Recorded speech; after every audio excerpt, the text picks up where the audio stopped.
Uy, Oh, gusto ko ng ano eh. ano? Ano na naman? Penoy na may sabaw. Penoy na may sabaw? Ang aga-aga pa, hapon pa lang maghanap ng penoy na may sabaw niya. Diyan tayo hanap. Para kasing bigla akong nag-crave dun, di ba dati ganun inuwi ni tatay sa akin dati. Oh, dati yun. Iba na ngayon. Hanap tayo. At ayan nga mga ate, wala na namang nagawa ang ate Ayon nyo kundi sumunod dito sa kinikrib ng ate Kat nyo. Syempre, mabait tayong ate. Eme, walang ganon. Hindi ko naman din kasi maitatanggi na nagugutom na rin naman ako. Hindi pa nga kasi kami nagmimerienda nito. Kaya ayan mga ate, tara samahan nyo nga kami maghanap ng penoy na may sabaw ngayong hapon. Pagkalabas namin, tumawag lang kami ng Titanic para makasakay na kami at makalabas na tayo. Wow, social Titanic pa'y sinasakyan ng mag-ate. At pagkababa nga namin sa tricycle, eto't naglakad-lakad lang kami. At sa di kalayuan, meron na nga kaming nakitang nagtitinda ng penoy at balot. Abay, saktong-sakto, ang dami pang tinda dito ni nanay. Kaya naman nakabili tayo ng penoy na may sabaw. Sobrang init pa nga nito, halatang bagong luto lang. At ito pagka-uwi sa bahay, nakakita nga ako dito ng samyang, kaya sabi ko isasama ko na rin dun sa penoy na kakainin namin. At dito nga meron nga rin pala kaming sushi. At eto nga rin pala yung mga binili nating penoy. 6 na piraso na nga itong binili ko para siguradong wala nang pagkabitin si ate Kat nyo.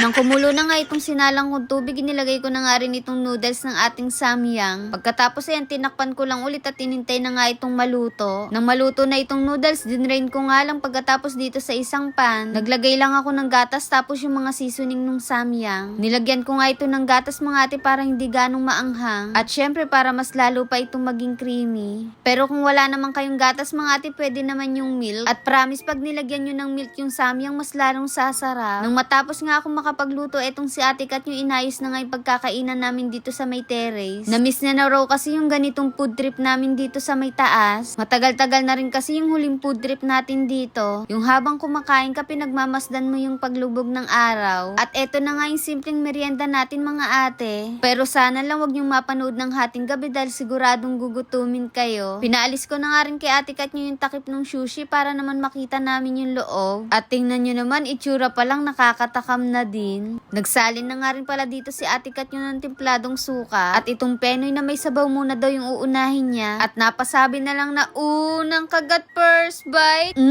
Ang sarap. Ganitong penoy yung gusto namin mga ate, yung basa. At yung tawag nga dito yung may sabaw or yung higop. Hindi nga namin pilkainin yung penoy na walang sabaw dahil parang nilagang itlog lang. Nasarapan nga rin ako dito sa niluto nating samyang. At dito naman sa sushi ay sakto lang naman para sa akin yung lasa. At grabe mga ate, tingnan nyo itong penoy natin. Para nga siyang taho or jelly na nagwiwiggle-wiggle pa. Tapos bubuhusan mo pa ng maanghang na sukat, lalagyan niya ng asin. Ay sabi ko sa inyo, sobrang sarap niyan. Dati nga nung nagtatrabaho pa si tatay, ganito nga'y pasalubong niya sa amin tuwing Sabado. Balot at penoy tapos inuulam namin yon. Ang hirap din kasi makatsyempo ng penoy na may sabaw, sa totoo lang mga ate. Kaya ngayon nakita nyo kung saan kami bumibili, wag nyo kaming uubusan na. Sa inyo ba mga ate, magkano yung tinda ng penoy or balot? Dito sa amin yung penoy ay 15 at yung balot naman ay 22. Ang sarap nga ng kain namin dito ni ate Kat nyo at na-enjoy talaga namin. Kaya ayun, craving certified na naman dito yung mag-ate.